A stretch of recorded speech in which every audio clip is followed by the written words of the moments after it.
जी sir, शुक्रिया। सबसे पहले आपका नासिर जी, आप इस कम्युनिटी को आज रिप्रेजेंट करने के लिए आए हैं जो शायद समाज में सबसे निचले सतह की है। मेरा नाम नियाज अहमद मीर है। मैं हैंडीकैप्ड एसोसिएशन का तहसील प्रेसिडेंट भद्रवा भी हूं और डिस्ट्रिक्ट कन्वीनर डोडा भी। आज की डेट में हमारी कम्युनिटी के साथ जो डिसेबल कम्युनिटी है, सबसे पहले मैं आपको बता दूं कि प्रेजेंट गवर्नमेंट जो इस वक्त है या जो रूल्स हमारे लिए फ्रेमवर्क हुए हैं, उसमें डिसेबल एक था 1996 का। उसमें वो रूल्स जो फ्रेमवर्क किए गए थे पहले वो इम्प्लीमेंट नहीं हुए। उसके बाद दूसरी स्क्रीनिंग कमेटी एक बनी प्यारेलाल हंडू जी से, तब यहाँ की हुकूमत थी एनसी की, वो हुआ, वो भी इम्प्लीमेंट नहीं हुए। उसके बाद बनते बनते बनते एक सेंट्रल गवर्नमेंट का एक्ट बना 2002 में, जिसमें फुल फिल करके एक्ट आया और हमारे लिए कुछ रूल्स फ्रेमवर्क हुए। लेकिन मुझे अफसोस से कहना पड़ रहा है कि आज की डेट में भी प्रेजेंट गवर्नमेंट इस वक्त जो चल रही है, आज तक वो इम्प्लीमेंटेशन उनकी पूरी तरह से नहीं हो रही है।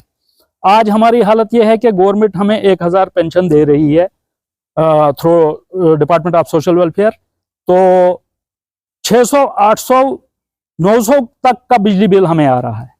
तो आप बखूबी इससे अंदाजा लगा सकते हैं कि 1000 हमारी टोटल इनकम सोर्स है, उस पे हमारी फैमिलियां हैं, हमारे बच्चे हैं।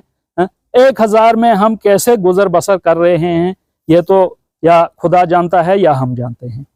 उसके बाद जो वो पेंशन भी हमें मिलती है, 3-4 महीने की हमारी पेंडिंग है। आप कंसर्न डिपार्टमेंट से भी कंफर्म कर सकते हैं कि कभी 1 महीने की आती है 3 महीने के बाद, 2 महीने का फिर पेंडिंग, कभी 4 महीने के बाद 2 महीने की आती है, 2-3 महीने बाद फिर पेंडिंग। ऐसे ऐसे हमारा सिलसिला चल रहा है। उसके बाद जनाब अली, हमारे हैंडीकैप्स को हम मोदी साहब का शुक्रिया अदा करते हैं कि PMIY स्कीम उन्होंने गरीब आवाम के लिए BPL कैटेगरी के लिए रखी, जिसमें मकान बनाने का प्रावधान उन्होंने रखा। तो एक आम आदमी को भी उसी कैटेगरी में रखा गया है और हमारे जैसे डिसेबल पर्सन को भी। एक आम आदमी PMIY में अपना काम कर सकता है, लोगों के साथ असर रसूख लगा के या किसी को इधर से मदद करके बाद में उसको भी आएंगे।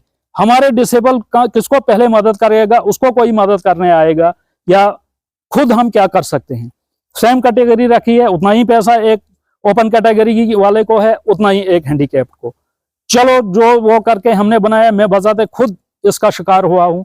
मैंने भी बनाया, उसके बाद वो किस्तें रोक ली गई। उसके बाद लकड़ी का मेन मसला हमें सर बना। आप बखूबी जानते हैं, यहाँ भद्रवा में लेंटर्स अगर किसी ने डाला भी तो उसमें टीन का प्रावधान करना पड़ता है, टीन लगानी पड़ती है, या फिर लेंटर अगर खाली रहा तो उसमें वो सर्दियों की वजह से यहाँ पर डंग लगता है, सर्दियों में वो फट जाता है जिससे पानी आता है।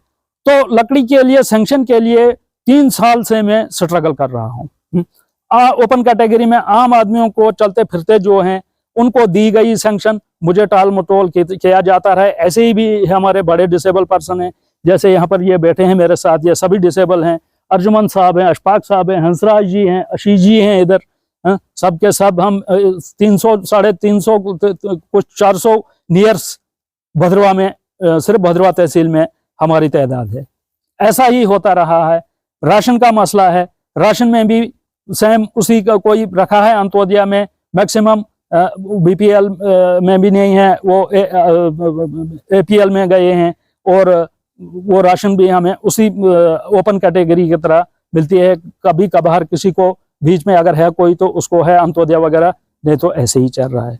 तो मेन मसाइल जो हमारे ये हैं, डिपार्टमेंट ऑफ सोशल वेलफेयर की तरफ से कुछ स्कीमें हैं, जिनमें एक स्कीम है रिहेबिलिटेशन की, जिसमें ये एक्विपमेंट्स देते हैं हैंडीकैप्ड को। वो बैसाखी होती है, व्हील चेयर्स होती है, स्कूटी होती है, बाकी चीज़ें हैं, हियरिंग एड है, कान वगैरह की मशीन है। उसमें एक कैंप हालिया 1 महीने पहले यहाँ पर लगाया गया।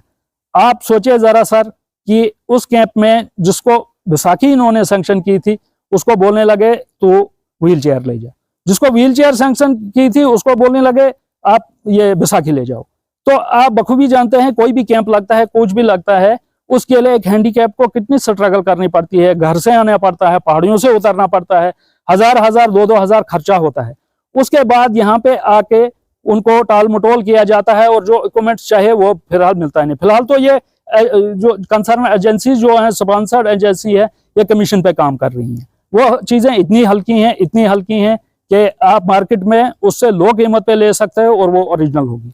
चलो जो है वो नंबर, ये इनके पास कोई डाटा नहीं है किसको क्या चाहिए, या कोई क्लियर डाटा बन के कि किसको बुलाना है कैंप में किसको नहीं। अब आम एक हैंडीकैप्ड कुछ हैं बेड रिडन, जो बेड पे बेचारे सोए, उनको भी कॉल किया जाता है कि हाँ जी हैंडीकैप्ड कैंप है। ये नहीं कहा जाता है कि उस बेनिफिशरीज को उससे क्या बेनिफिट होने वाला है या क्या फायदा मिलेगा, या जो इक्विपमेंट हम देंगे उसमें उसका क्या भला हो सकता है। तो वो बेचारे कोई पीठ पे उठा के, कोई गाड़ी में ले जाकर, कोई घोड़े पे चढ़ा के लाते हैं, इधर से मायूस होकर वापस जाना पड़ता है। इनके पास कोई डाटा ही नहीं है। जब हम शोर करते हैं कहीं तो हमें इग्नोर किया जाता है। जैसे उस दिन भी एक डॉक्टर साहब यहाँ पर आए थे, उसका रिहेबिलिटेशन का थ्रो था, सोशल वेलफेयर चैनलाइजिंग एजेंसी। उसने मुझे कहा, मैं बजाते खुद व्हील चेयर के लिए अप्लाई किया था, मुझे बोलने लगे तू बैसाखी ले जा। मैंने कहा भाई मेरा ये जो मेरे काम की चीज ही नहीं है, मुझे व्हील चेयर चाहे घर में कहीं अंदर बाहर या बाथरूम जाने के लिए, तो आप ये क्या बोल। डॉक्टर साहब कहने लगे कि हम आपके बाप के नौकर नहीं हैं, आप शोर करते हो। आज भी यहाँ पर एक अवेयरनेस कैंप था जिसमें हमारे डिस्ट्रिक्ट कमिश्नर साहब मौजूद थे, हमारे उसके विश्वकर्मा के कंसर्न जो मुलाजमीन हैं वो मौजूद थे, एग्रीकल्चर वगैरह थे, कोई और था, तो उन्होंने जानकारी दी। अब देखो ओपन कैटेगरी में सब कुछ है, हैंडीकैप्ड पर्सन के लिए भी और एक आम आदमी के लिए भी। जो स्कीमें हैं मतलब उसमें कोई हमें क्राइटेरिया नहीं है ज्यादा, या कोई सब्सिडी नहीं है ज्यादा, या कुछ और है। अब देखिए आजकल सोलर का वो पैनल सिस्टम चल रहा है कि सोलर लगाओ, बिजली बचाओ और आपका किराया कम होगा। तो उसमें भी हमारे लिए कोई छूट नहीं है सर। उसमें सबसे लो प्रायोरिटी पे एक स्कीम रखी है उन्होंने 60,000 की, 19,000 रुपये हमें अपने भरना है, बाद में उसमें कुछ गवर्नमेंट डालेगी। ऐसे ही 1 kV 2 kV 3rd kV का कुछ प्रोविजन है। तो आप बोलिए 1,000 रुपया पेंशन वाला वो घर का खर्चा चलाएगा या बच्चों का खर्चा चलाएगा और दवाई का खर्चा पूरा करेगा। एक हैंडीकैप्ड आदमियों को खास करके, आप यहाँ की टोपोग्राफी से वाकिफ हैं कि सर्दियों में किन किन मुश्किलात का सामना करता पड़ता है। हम बीमार रहते हैं, दवाई वगैरह लेना पड़ती है, किसकी माँ है बूढ़ी, ओल्ड एज है, उसके लिए खर्चा करना पड़ता है। तो हम कहाँ से 19,000 लाएंगे या 60,000 या लाख रुपए। उसके बाद गवर्नमेंट उसमें सब्सिडी डाल के वो पैनल लगाएगी। तो मेरी गुजारिश होगी आपसे कि कम से कम हैंडीकैप को इसे फ्री किया जाए। और बिजली का किराया उसमें कम से कम प्रोविजन में लिखा है, हमारे एक्ट में लिखा है कि 50% कंसेक्शन, जैसे फेयर में है, आप कहीं गाड़ी में चढ़ोगे 50% किराया है, ट्रेन में चढ़ोगे 75% उसमें माफ है। तो ऐसे ही इन डिपार्टमेंट्स को जो आजकल के दौर में लोगों की भलाई के लिए बनाई गई हैं, इनको भी कम से कम हैंडीकैप को प्रायोरिटी देनी चाहिए। और साथ ही मैं आपका बहुत बहुत मशकूर हूं कि आप अपने बिजी शेड्यूल निकाल के यहाँ पर आए और हमारी इस सबसे निचली सतह की कम्युनिटी का ख्याल रखते हुए हमारे साथ बातचीत की। शुक्रिया।